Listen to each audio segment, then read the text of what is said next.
ان علاقوں میں جن بزرگوں سے ملاقات ہوئی ان میں شیخ احمد بخاری، خواجہ رشید مظفر، خواجہ شیخ احمد حمادی، خواجہ ابو جعفر محمد بن علی الجودینی، شیخ ابو عبداللہ جنیدی، شیخ ابو العباس دامغانی، شیخ ابو طاہر مکشوف، شیخ قاسم سدسی، شیخ ابو اسحاق بن شہریار کے نام قابل ذکر ہیں۔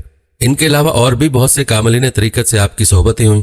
ان علاقوں میں بے شمار واقعات پیش آئے، ان واقعات اور مشاہدات کا ذکر آپ نے اپنی تصنیف کشف المحجوب میں کہیں کہیں کیا ہے۔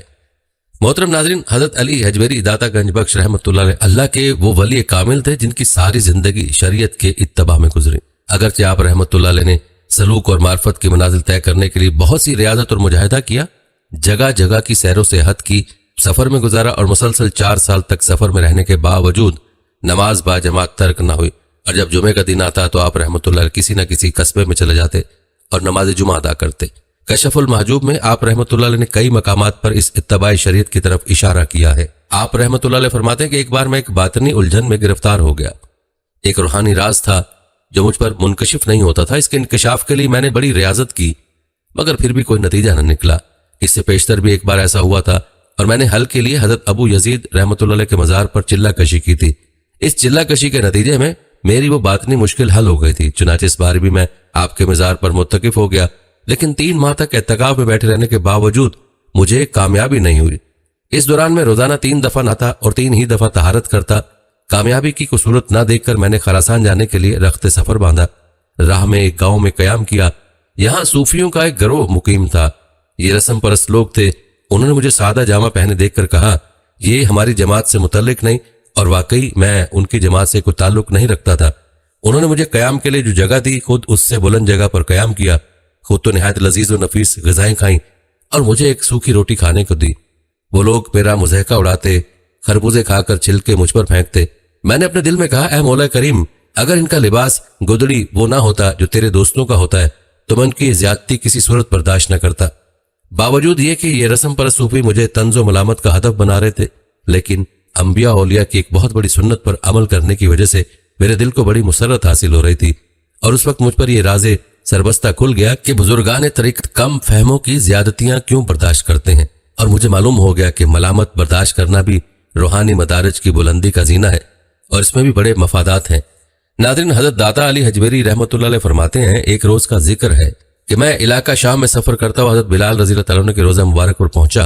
جب میری آنکھ لگ گئی تو میں نے اپنے آپ کو مکہ معظمہ میں دیکھا۔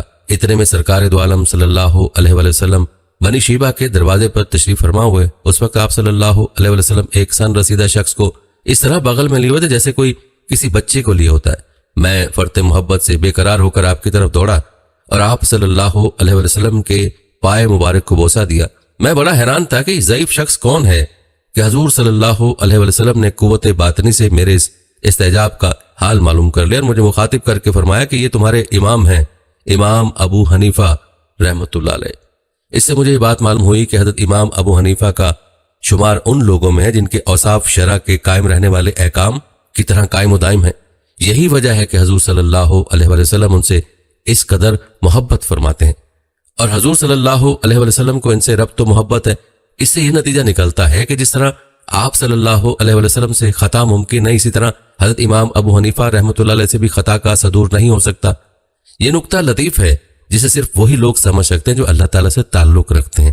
ناظرین، حضرت علی حجویری رحمۃ اللہ علیہ فرماتے ہیں، قیام عراق کے زمانے میں نے بہت کشادہ دستی سے کام لینا شروع کر دیا۔ اس کا نتیجہ یہ ہوا کہ میں قرض کے بوجھ تلے دب گیا۔ ہوتا یہ تھا کہ جب کسی کو کوئی ضرورت پیش آتی وہ مجھ سے طالب امداد ہوتا اور میں کسی نہ کسی طرح اس کی مدد کرتا۔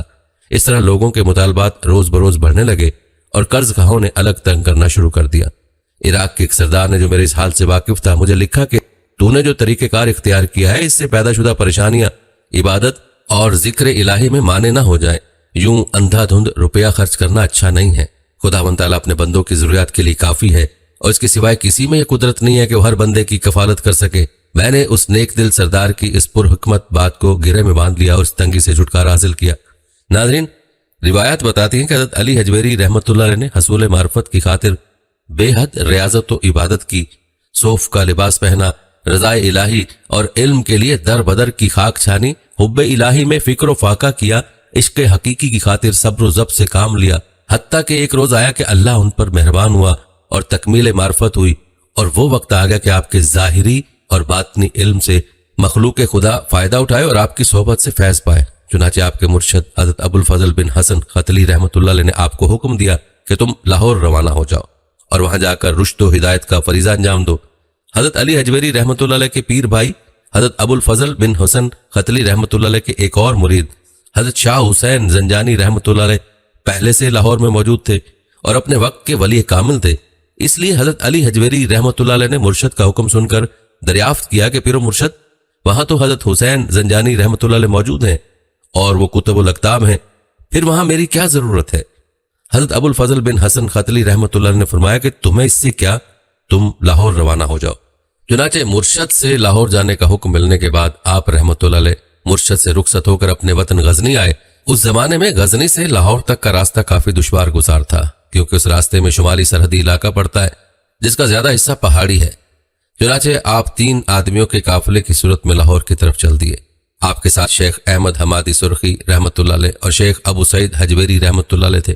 اللہ کے یہ تینوں درویش انتہائی مشقت کے بعد پہاڑی علاقے کو عبور کرتے ہوئے پشاور آئے اور پھر وہاں سے منزل بمنزل لاہور آئے۔ راستے میں آپ رحمۃ اللہ علیہ کو پنجاب کے دریاؤں کا عبور کرنا پڑا۔ آپ رحمۃ اللہ علیہ 431 ہجری بمطابق 1041 لاہور آئے۔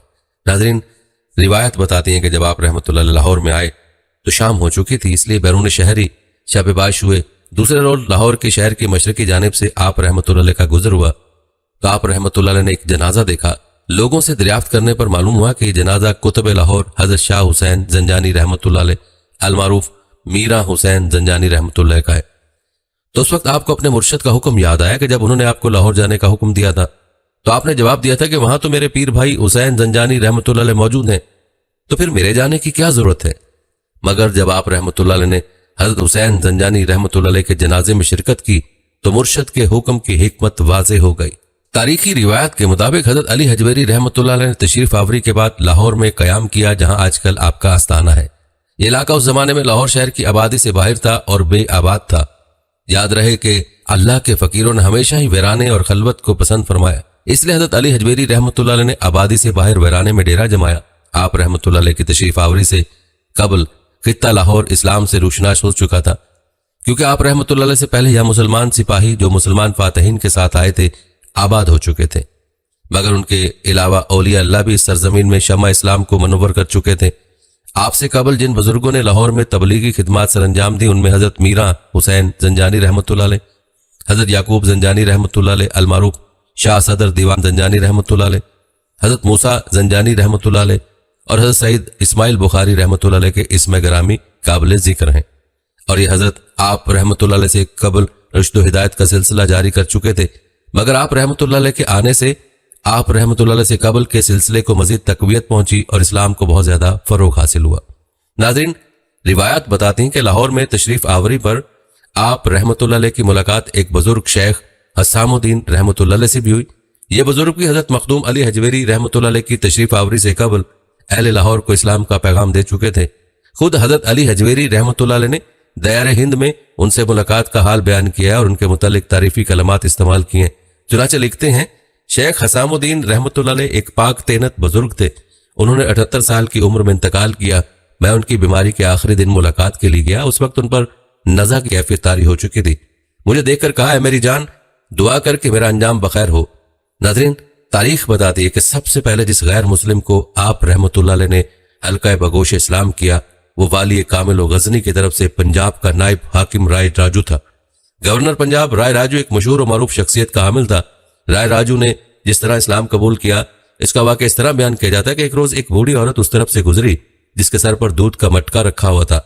آپ رحمۃ اللہ علیہ نے اس عورت کو بلا کر کہا کہ تم اس دودھ کی قیمت لے لو اور یہ دودھ ہمیں دے دو۔ اس عورت نے جواب دیا کہ یہ دودھ میں نہیں دے سکتی، چونکہ یہ دودھ ہم کو مجبوراً رائے راجو جوگی کو دینا پڑتا ہے، اگر نہ دیں تو اس کا یہ اثر ہوتا ہے کہ جانوروں کے تھنوں سے بجائے دودھ کے خون نکلنے لگتا ہے۔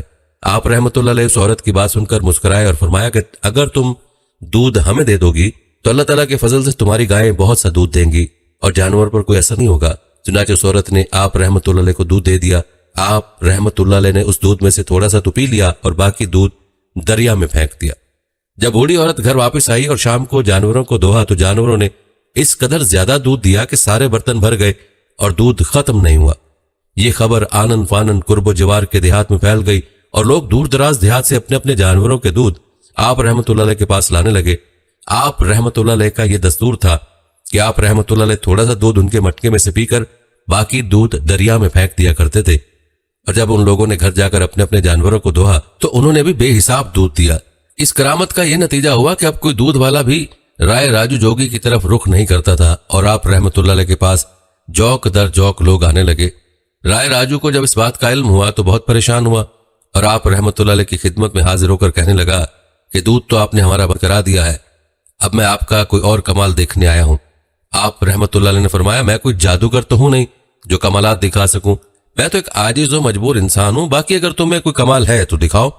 چونکہ اس جوگی نے بڑی بڑی ریاضتیں کی تھیں اور مجاہدے میں زندگی گزاری تھی، اس نے آپ رحمت اللہ علیہ کے سامنے کئی کرشمے دکھائے، حتیٰ کہ ہوا میں اڑنے لگا۔ جب وہ ہوا میں اڑ رہا تھا تو آپ رحمت اللہ علیہ نے اپنی جوتی مبارک اس کی طرف پھینک دی، چنانچہ وہ جوتیاں اس کے سر پر پڑنے لگیں۔ جب حق کے سامنے باطل کو کوئی پیش نہ کی گئی تو اس نے آپ رحمت اللہ علیہ کی خدمت میں حاضر ہو کر اسلام قبول کیا، اور آپ رحمت اللہ علیہ کے دست حق پر بیعت ہو گیا۔ اس بیعت کے بعد آپ رحمت اللہ علیہ اس کے باطنی اور روحانی اصلاح فرماتے رہے، چنانچہ تحقیقات چشتی میں درج ہے رائے راجو حاکم پنجاب کا نائب تھا، وہ حضرت کا مرید ہو کر مسلمان ہو گیا۔ ناظرین، چونکہ یہ پہلا ہندو بلکہ ہندوستانی تھا جو حضرت کے ہاتھ پر مسلمان تھا، اس لیے حضرت دادا صاحب رحمت اللہ نے اپنی دلی خواہش سے بطور یادگار اس کا نام شیخ ہندی رکھا۔ ناظرین، روایت بتاتی ہیں کہ حضرت دادا صاحب نے لاہور میں تشریف لا کر سب سے پہلے ایک مسجد تعمیر کرائی، چنانچہ موجودہ مسجد جو بعد میں اثر نو تعمیر ہوئی ہے، ان کے ادب و احترام اور یادگار کے طور پر اسی مسجد کی زمین پر تیار کرائی گئی ہے۔ یہ مسجد آپ رحمت اللہ علیہ نے اپنی گرہ سے بنوائی، اور کون کہہ سکتا ہے کہ دیگر مزدوروں کے ساتھ آپ رحمت اللہ علیہ نے کس خلوص، کس جوش و شوق اور ولولے سے دیواریں چنی ہوں گی، چھت ڈالی ہوگی اور سر پر مٹی کی ٹوکریاں اٹھائی ہوں گی۔ آپ رحمت اللہ علیہ کی تشریف آوری سے پہلے گو اس ملک میں اسلام کا زیادہ چرچا نہ تھا، تاہم مسلمان خواہ وہ غیر ملکی حاکم تھے، خواہ وہ لوگ جو ہندوستان میں مسلمان ہو گئے تھے، ضرور موجود تھے، اور ان کے لیے مسجدیں تھیں، لیکن یہ پہلی مسجد تھی جو ایک مسلمان ولی اللہ نے اپنے خرچ سے اور اپنے ہاتھوں سے لاہور میں تعمیر کی۔ ناظرین، شہزادہ دارا شکو سفینۃ الاولیاء میں لکھتے ہیں کہ جب حضرت داتا صاحب رحمت اللہ علیہ نے مسجد بنائی تو اور مسجدوں کی نسبت اس کے قبلے کا رخ ذرا سا بظاہر مسجد کا رخ جنوب کی سمت کو مائل معلوم ہوتا تھا، اس لیے لاہور کے علماء نے اس پر اعتراض کیا کہ اس مسجد کا رخ صحیح نہیں ہے۔ آپ رحمت اللہ علیہ نے اس وقت تو ان کے اعتراض کا کوئی جواب نہیں دیا۔ جب مسجد بن کر مکمل ہو گئی تو ایک دن تمام شہر کے علماء کو مدعو کیا، اور جب نماز کا وقت ہوا تو خود حضرت دادا صاحب نے نماز پڑھائی۔ جب نماز سے فارغ ہو گئے تو تمام حضرات سے فرمایا کہ تم لوگ اس مسجد کے قبلے پر اعتراض کرتے تھے، اب دیکھو کہ قبلہ کس طرف ہے۔ جب انہوں نے نظر اٹھا کر دیکھا تو یک بارگی قبلہ بالمشافہ بچشم ظاہر نظر آیا۔ حضرت داتا صاحب رحمت اللہ نے فرمایا، بتاؤ قبلہ کدھر ہے؟ قبلہ کو سیدھے رخ پر دیکھ کر سب معترضین نادم ہوئے اور آپ رحمت اللہ علیہ سے معذرت چاہی۔ آپ رحمت اللہ علیہ کی کرامات کے ذریعے گرد و نواح میں شہرت پھیلی اور بے شمار لوگ آپ رحمت اللہ علیہ کی بزرگی اور ولایت کے قائل ہوئے۔ ناظرین، روایت بتاتی ہیں کہ جو مسجد آپ رحمت اللہ علیہ نے تعمیر کروائی تھی اسی کو آپ رحمت اللہ علیہ نے اپنی تمام تبلیغی و تدریسی سرگرمیوں کا مرکز بنایا۔ اس مسجد میں آپ رحمت اللہ علیہ باقاعدہ درس دیا کرتے تھے، اور یہیں مسلمان طالب علم آپ رحمت اللہ علیہ سے عربی اور قرآن حکیم کے اسباق لیتے تھے۔ اس مسجد کے ساتھ آپ رحمت اللہ علیہ نے ایک حجرہ تعمیر کر لیا تھا۔ تبلیغ و تدریس کے بعد آپ رحمت اللہ علیہ اسی حجرے میں استراحت فرماتے تھے۔ کہتے ہیں وقت کے ساتھ یہ مسجد بے نشان ہو گئی تھی، البتہ اس کا نشان اس رنگ میں آج بھی موجود ہے۔ آپ رحمت اللہ علیہ نے درس و تدریس کے بارے میں خود رسالہ کشف اسرار میں تحریر کیا کہ جب میں ہندوستان پہنچا اور نواح لاہور کو جنت نظیر پایا تو یہیں بیٹھ گیا اور لڑکوں کو پڑھانا شروع کیا، لیکن جب مجھے معلوم ہوا کہ اس طریق سے حکومت کی بو دماغ میں پیدا ہو رہی ہے تو میں نے لوگوں کو درس دینا بھی چھوڑ دیا۔ ناظرین، جہاں تک بات ہے آپ رحمت اللہ علیہ کی ازدواجی زندگی کی، تو آپ رحمت اللہ علیہ نے سنت مصطفیٰ صلی اللہ علیہ وآلہ وسلم کے مطابق ازدواجی زندگی اختیار کی، لیکن آپ رحمت اللہ علیہ اپنی زندگی کی طرف زیادہ مشغول نہ ہوئے، جس طرح کہ ایک عام دنیا دار اس زندگی میں مشغول ہو جاتا ہے۔ کشف المحجوب کے مطالعے سے معلوم ہوتا ہے کہ حضرت علی حجویری رحمت اللہ علیہ نے 2 نکاح کیے۔ پہلی شادی ابتدائی جوانی میں ہوئی، مگر وہ عفیفہ جلد ہی وفات پا گئیں۔ پہلی بیوی کے انتقال کے بعد تجرد اختیار کر لیا۔ یہ سلسلہ تقریباً 11 سال تک قائم رہا، حتیٰ کہ دوسرے نکاح کا موقع خود بخود فراہم ہو گیا، جس کے بارے میں آپ رحمت اللہ علیہ اس طرح فرماتے ہیں، میں کہ علی بن عثمان جلابی ہوں، خداوند کریم نے مجھے 11 برس تک نکاح کی آفت سے بچایا ہوا تھا، مگر تقدیر نے آخر مجھے نکاح میں گرفتار کر دیا اور ارادہ و خواہش کے بغیر اس فتینے میں پھنس گیا۔